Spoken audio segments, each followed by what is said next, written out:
നമസ്കാരം. ഗൾഫിൽ പതിറ്റാണ്ടുകളായി വിയർപ്പൊഴുക്കി സ്വന്തം കുടുംബത്തിനും നാടിനും കൈത്താങ്ങായ പ്രവാസികളെ കാത്തിരിക്കുന്നത് ഒരു അപ്രതീക്ഷിത തിരിച്ചടിയാണ്. ഒമാനിലെ തൊഴിൽ വിപണിയിൽ വരാനിരിക്കുന്ന വലിയൊരു നിശബ്ദ വിപ്ലവത്തിന്റെ അനക്കങ്ങളാണ് ഇപ്പോൾ മസ്കറ്റിൽ നിന്ന് കേൾക്കുന്നത്.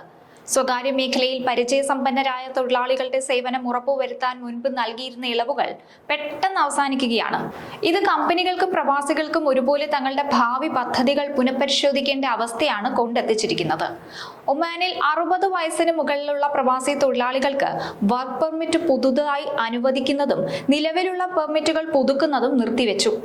60 വയസ്സ് പിന്നിട്ടിട്ടും നേരത്തെ നിലവിലുണ്ടായിരുന്ന നിയമത്തിന്റെ അടിസ്ഥാനത്തിൽ ഒമാനിൽ ജോലി തുടർന്നിരുന്നവരെയും പുതിയ തീരുമാനം ബാധിച്ചിട്ടുണ്ട്.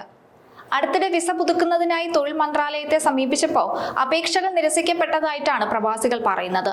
ഇത് സംബന്ധിച്ച് പ്രാദേശിക മാധ്യമങ്ങളും റിപ്പോർട്ട് ചെയ്തിട്ടുണ്ട്.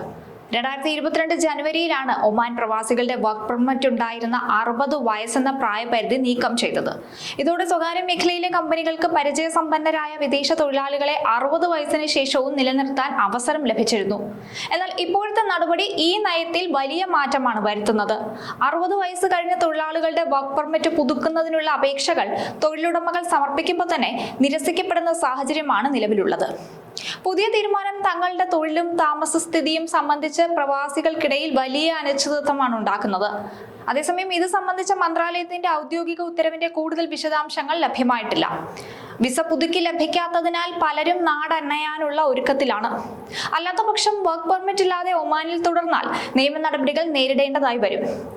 വൻകിട നിർമ്മാണ മേഖലകളിലും വ്യാപാര സ്ഥാപനങ്ങളിലും നിർണായക ചുമതലകൾ വഹിക്കുന്ന മലയാളികൾ അടക്കമുള്ള മുതിർന്ന തൊഴിലാളികളാണ് ഈ നീക്കം മൂലം കൂടുതൽ ആശങ്കയിലായിരിക്കുന്നത്. വർഷങ്ങളുടെ പരിചയസമ്പത്തുള്ള വിദഗ്ധരെ പെട്ടെന്ന് മാറ്റി നിർത്തുന്നത് കമ്പനികളുടെ ദൈനംദിന പ്രവർത്തനങ്ങളെയും സേവന മികവിനെയും ഒക്കെ പ്രതികൂലമായി ബാധിക്കും. ഈ ആശങ്കയും സ്വകാര്യ മേഖലയിൽ ഉയരുന്നുണ്ട്. തങ്ങളുടെ ജീവിതത്തിന്റെ നല്ലൊരു പങ്കും ഒമാന്റെ മണ്ണിൽ ചെലവഴിച്ച ശേഷം പെട്ടെന്നൊരു ദിവസം പെട്ടി മടക്കേണ്ടി വരുന്ന മാനസികാവസ്ഥയിലാണ് പല മുതിർന്ന പ്രവാസികളും.